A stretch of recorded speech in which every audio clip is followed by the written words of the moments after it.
Okay, then I think we're ready for our quarterly. And I would like to introduce Jörn Plettig. He is a site director, patent attorney, European trademark and design attorney. He's gained insightful professional experience in this global operating medical technology company, as well as in 2 international IP law firms over the last decade. Thus, Dr. Plettig understands the needs of an IP-oriented companies, especially from pharmaceutical, chemical, biotechnology, and medical device industries. From a technical point of view, he holds a PhD in biology with a focus on molecular biology, genetics, cell biology, and human biology. However, his work as a patent attorney has expanded his fields of activity many times. For example, to the areas of mechanics and product design as well. Dr. Plettig completed his publication doctorate on innovation therapies for burn patients at the Chateau in Berlin. Before that, Dr. Plettig studied biology at the Freie Universität of Berlin. During his academic training, he held several scientific appointments at the University of Pittsburgh in the USA. Since March 2021, Dr. Plettig is responsible for the office management of ETL IP Berlin, a sub-office of ETL IP as a parent company. His areas of expertise lie amongst others in the fields of German, European, and intellectual patent, trademark, and design law, also including employee invention law. The technical focus of Dr. Plettig is reflected by regenerative medicine, stem cells, diagnostic markers, drug compounds, formulations, mRNA-based compounds, antibodies, vascular intervention, stents, heart valves, and catheter technology. And I welcome him warmly to München for our second quarterly. And I have to say, I'm not a science background, but what we've discussed prior is how IP brings together so many different worlds. I just closed the window. That's okay. To be in line with the mic. Yeah. So you may proceed with your presentation. Thank you, Nikki, for this introduction, and a warm welcome to everyone here in the audience in person in Munich, as well as to everyone joining online. And thanks for having me for giving this presentation on the second quarterly of I3PM, where I plan to span in kind of an overview, the full circle, namely of which grand IP challenges we all are facing, like digitization, of course, but also the AI frontline, robotics, you name it. And we all know these are really not only buzzwords.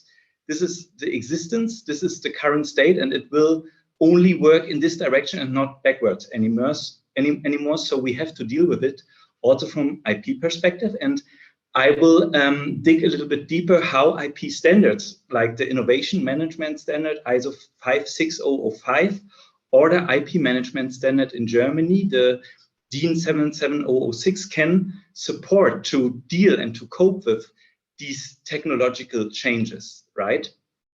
And I will also detail how a content portal, which we do have and provide, can again support the IP standards to be fully implemented in an organization, and for instance to support in terms of documentation, in terms of training staff, and so on.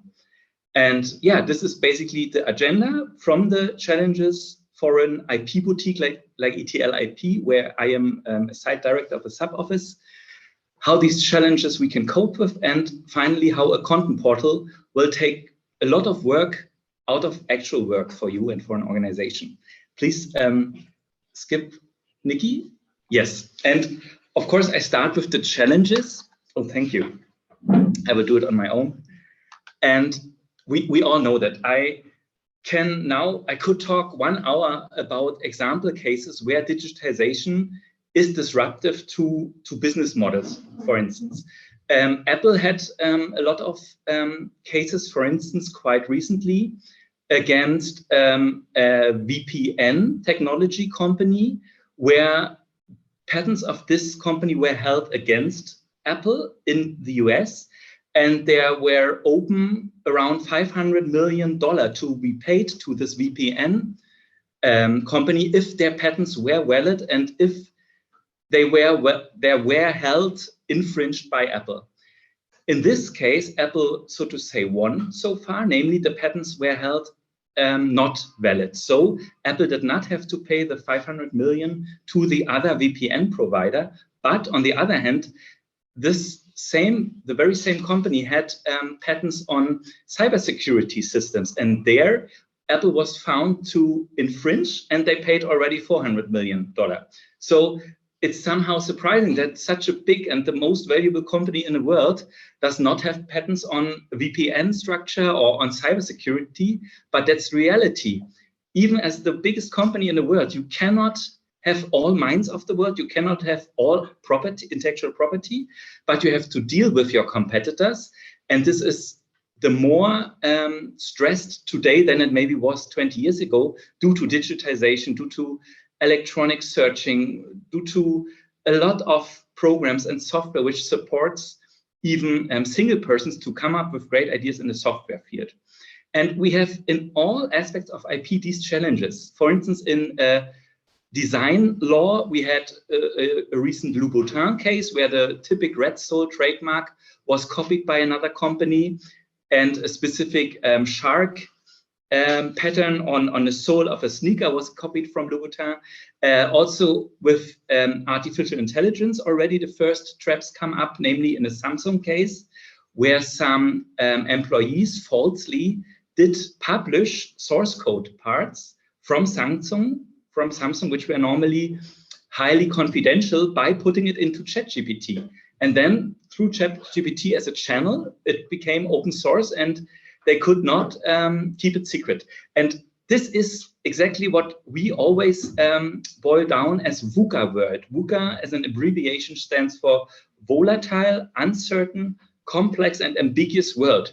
And not only through the crisis, we also do feel, meanwhile, we see how fast-paced the world is. We all see what a VUCA world is. And our topic as IP professionals should be to support organizations and clients to deal with all these assets.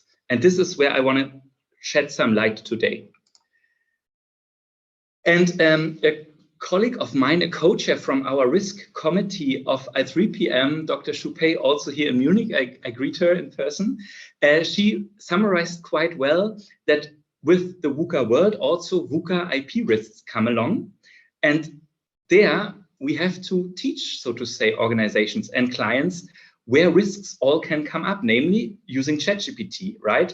Their risk can come up, or deciding for the false staff. If they leave too early, there can be no house theft if it's not ruled quite well. So there are a lot of challenges to face. And how shall we cope with it?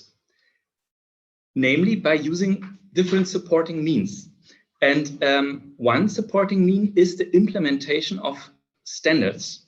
Standards are there to give guidance for an organization, like the known quality standards ISO 9001. Almost each organization has some quality standards in line with ISO 9001. So they know how quality management should work. But what they often do not know is that such quality bars should be also placed for IP management, because IP management shall never be construed as being only relied by and only be dealt with by the IP department.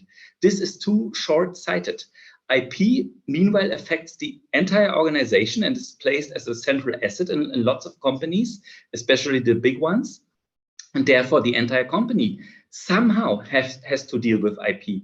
You need, for instance, to identify who are the IP experts. Of course, the IP department is, but who are the IP non-experts, but still need to know the nitty-gritty of IP to not jeopardize any chances of gaining broad and early patents.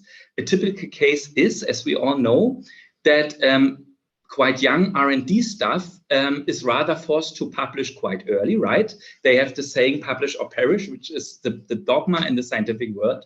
But we all know that publishing before filing a first patent filing is quite often or directly detrimental to novelty. And there are only some countries which do still grant a grace period on novelty. So this is a very, very basic learning for fresh R&D staff to not publish without having, for instance, consulted for a special idea or invention, the IP department or an expert who can decide when to publish, right? So this is a very typical case, but during my experiments and still from day to day, I am in contact with such dogmas, like software is not patentable, right? Bastian Best told this today already. This is also a dogma, completely false, even in IT departments, because software is quite well patentable, not directly the source code, of course, because this is copyright protected, but through its implementation and its use. You can, and this is the big thing, which currently lots of companies are doing, you can use software for formulating business model claims. And business model claims are somehow claims which really can protect a business model whatsoever you will use it. For instance, in Europe, there was quite recently published the 4th millionth European patent publication by L'Oreal. And we all know L'Oreal for makeup and so on, but they had a digital patent on an AI-based skin color recognition technique. And if it is granted this way, then L'Oreal would be in charge and having the claims on how to use this basic digital model, namely for giving the right hints for makeup, but also for coloring hair, for choosing the right lenses for your eyes, for choosing clothes and fashion. This is such a big thing, right? And now L'Oreal becomes a big player in fashion and was former maybe only a player in makeup. This is just a little story, how broad you shall think it. And here, systematic approaches like the DIN standard and the ISO 6005 can support, because they streamline the processes which are necessary across the departments. They give hints what to think of. They even require the CEO level to think of an IP policy and an IP strategy, maybe from year to year for the organization, where we shall develop, how shall we understand IP in our organization. And what I often hear is that we do not need any guidance. We know what we are doing in the IP department. This is true, but the standard is not a strong guidance telling you each and every aspect how to put it into practice. Rather, it is a guideline and you are free and liberate to interpret it and to suit it to the needs of your company. But if there are some rules that needs to be done, which are must rules, you have to, of course, do them, because these are fail-safe mechanisms that if you do it, if you implement it right, you minimize definitely the risk to see confronted with payment of damages, for instance, for a patent infringement. So this is the basic conception.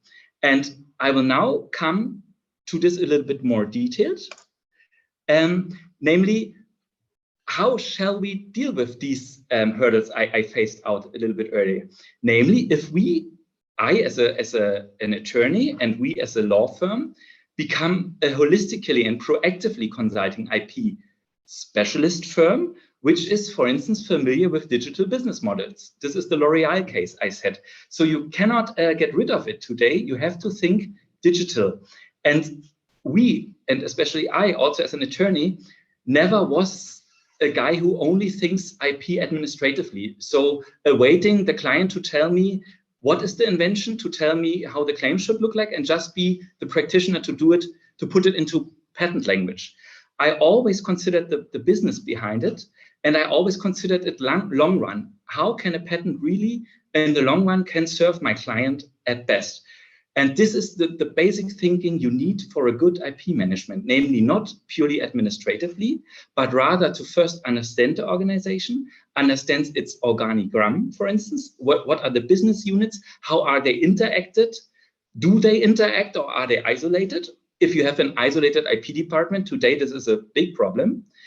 Do they work in projects whatsoever? Understand your client, understand your business, understand their product, and then start thinking of IP.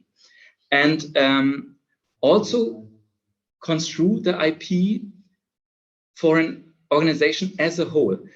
IP is not only patents. IP is not only trademarks. IP is the interplay.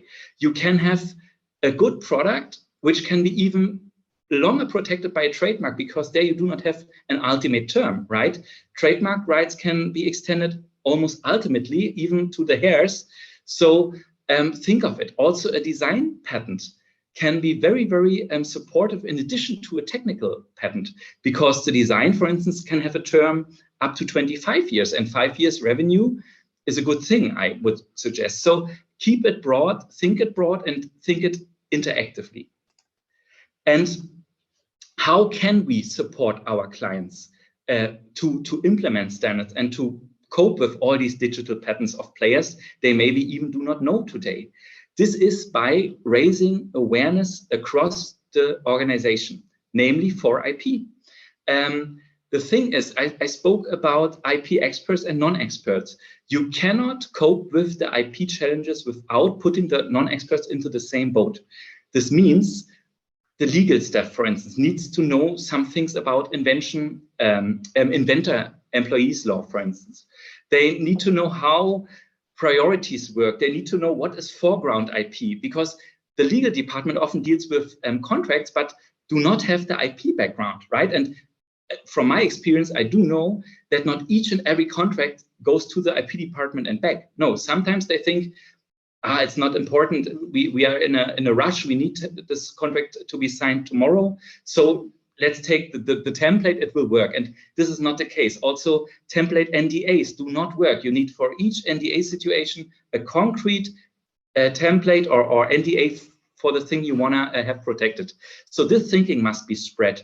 And now it is, of course, quite complex to tell everyone in an organization how to deal with IP and what is IP and what do you need to know. You cannot make non-experts to patent attorneys, and you should not, and you do not have to. But for an R&D department, as I said, you need to ensure that they do not publish interesting ideas or technical inventions without having considered a patent filing first. So you need to approach the non-experts target-oriented. You need to know what do they know, what shall they know, and how shall they deal, for instance, in a communicative manner with the IP department. This is the so-called framing. And to get in contact with these departments, use their language. Do not tell them everything in patent language. It's boring. They will not understand. They do not take any interest in what is consisting of and what is comprising. Don't tell, but tell them what do they lose if they act in the wrong way, okay? Use the language they use. And then make everything a little bit in a didactical manner. It is schooling, right?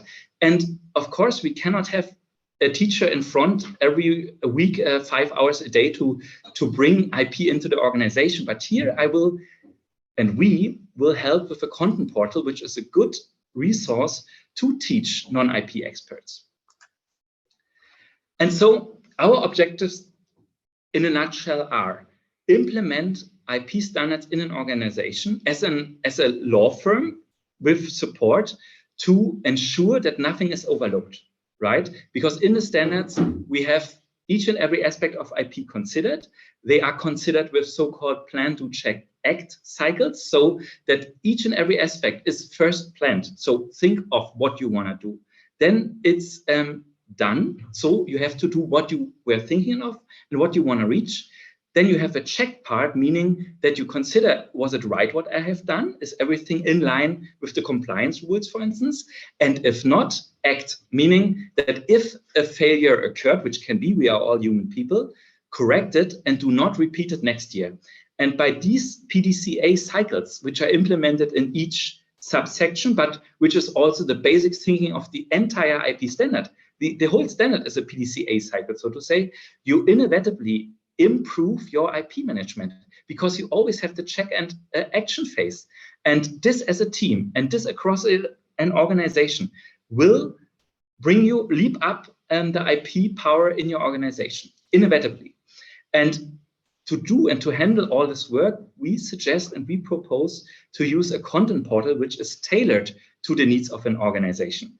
Each organization can, and I will show it later, build up the content portal as they need. They can structure it as they need. For instance, if they have established IP processes, you can structure the content portal according to their processes. If they have special departments and a pure department thinking, then you can structure the content portal department-wise. If you want to just discriminate IP experts and non-experts, do it in a 2 subsection modus. So you're completely free, but thereby with directed presentations in the directed language to the people, you will get contact to them and you will increase IP awareness.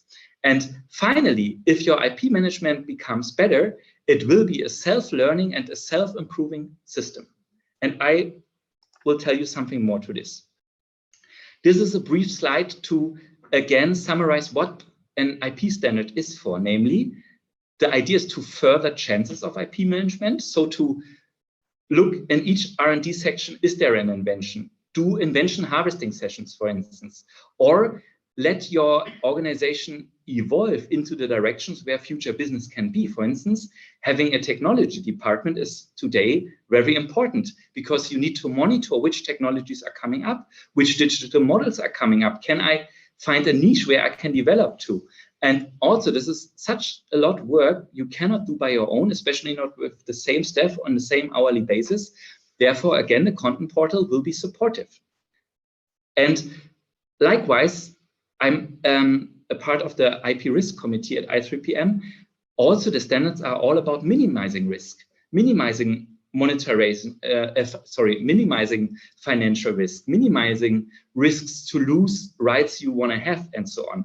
So also this is ensured by the PDCA cycles, and the guideline ensures that you implement fail-safe mechanisms in your organization, which then maybe if you have an infringement case, will allow you before a court to prove that the infringement by any means, at least what was not willingly, which, and for instance, in the United States, significantly decreases your payment of potential damages.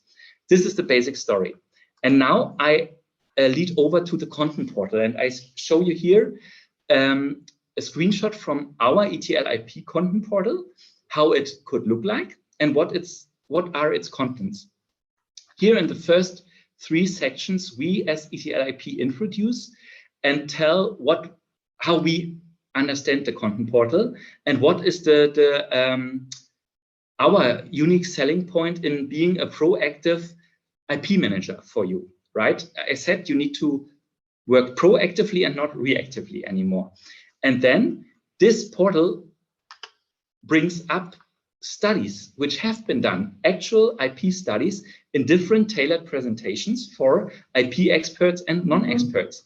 Also in this portal, we have checklists which are maybe in line with the DIN standard or with the ISO standard. So you have the material which you only have to adopt to your organization, and then you have the documentation which is required by the DIN. So you do not have to do everything on your own. What you also can, of course, do is providing presentations for training material. And this for each tailored group you need. Maybe a 3-slider can be enough for the R&D section that they will not publish inventions before they have been filed. Yeah, this is the core message. And the same can be done, for instance, for providing us as an attorney and a law firm with material from a client for a patent filing. Namely, I often do get patent drawings which were just made by hand and get some scanned PDF files, and then I have to make a patent application out of it. If I provide some ideas how we should get the information in a more sharpened manner, in an editorial manner, so that I can take it and revise it, this will save time, this will save costs, and this will inevitably increase the quality of the patent application I draft. So this is the content portal, and now I will summarize the benefits and the needs. I hope you see the, can I close this? Yes. Great. Okay. So the ETL IP content portal can be construed as a content hub, as I said, and it's there to support you, to support our clients with materials which they do otherwise not have to produce. And the content portal is a living portal. It will be filled up with contents highly up to date, and especially by I3PM as a network. This will be my closing remarks.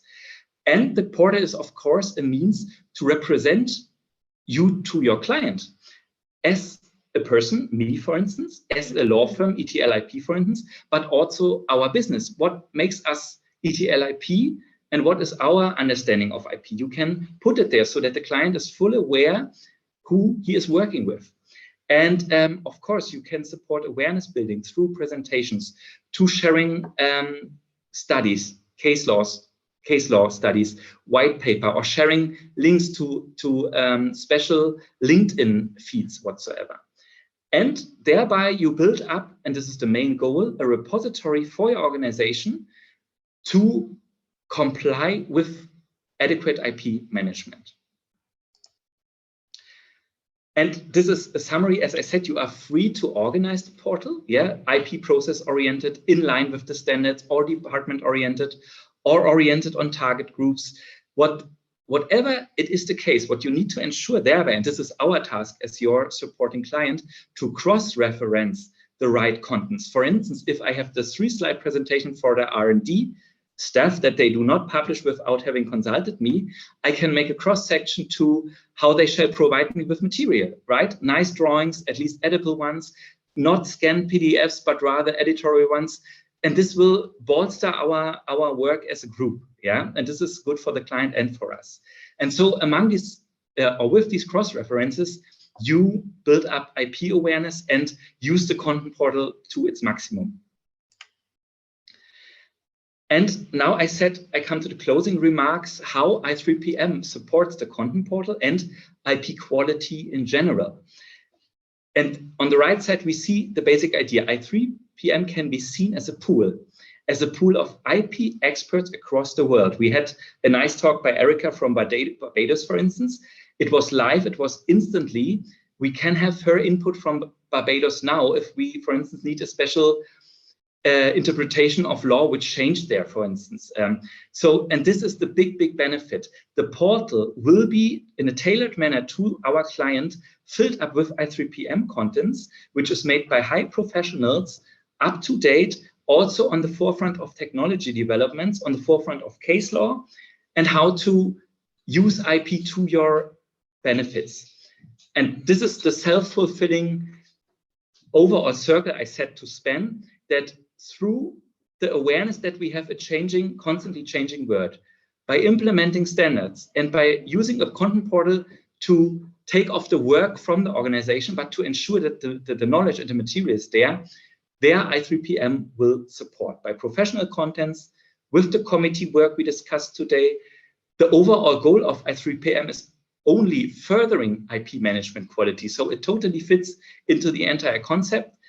And in the end, you will stay on the competitive edge with high quality IP, hopefully. And this brings me to the last slide before I lead over to an open discussion. What are the basic benefits from all that I talked a couple of minutes ago? What I really personally think what the charming point of all these standards is that these are neutral documents. It's not a boss telling you to do something. It's a neutral document where each party can take a share out of it, and then implement it to work as a network in the direction of the standard. So we have a standard where each feels fairly considered, and this shall be implemented into real, actual IP work. And it's a holistic approach. We have the top-down system in the entire guideline, which means that the CEO level has, of course, to provide an IP strategy. But this means that the CEO level is involved, and they consider, for instance, do we still need a smart follower thinking, or shall we rather be a front runner, or are we rather a aggressive company, or whatsoever? This is IP policy and IP strategy which must be set by the CEO level. But then the CEO level is so far off, the rest will be played top down to the IP department, but also to the other departments in line with the guidelines. And this leads to a systematic approach. For instance, in the DIN standard, there are 9 to 10 overall topics for IP. It's administration of IP generation, awareness building, all things you need to think of when you handle IP today. And this ensures that you do not overlook something. And not overlooking something is safely done by the implemented PDCA cycles, which you inevitably will conduct when you follow the guideline. And this will, as an overall result, increase your IP chances and minimize your IP risks.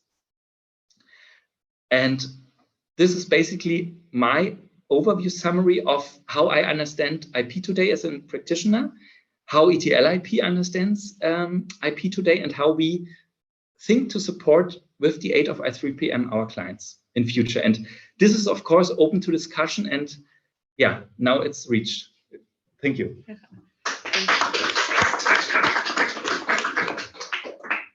Thank you, Jörn. I think the most important thing also is that it doesn't matter the size of the company. Right. From small to big, all these tools and resources can be implemented from a small to medium size to big enterprise. It doesn't matter. It's all important for everyone. Absolutely. Yeah. It's even a source of IP thinking for a single person. Yeah, absolutely. Do we have any other questions here in the room or online? Does anyone have?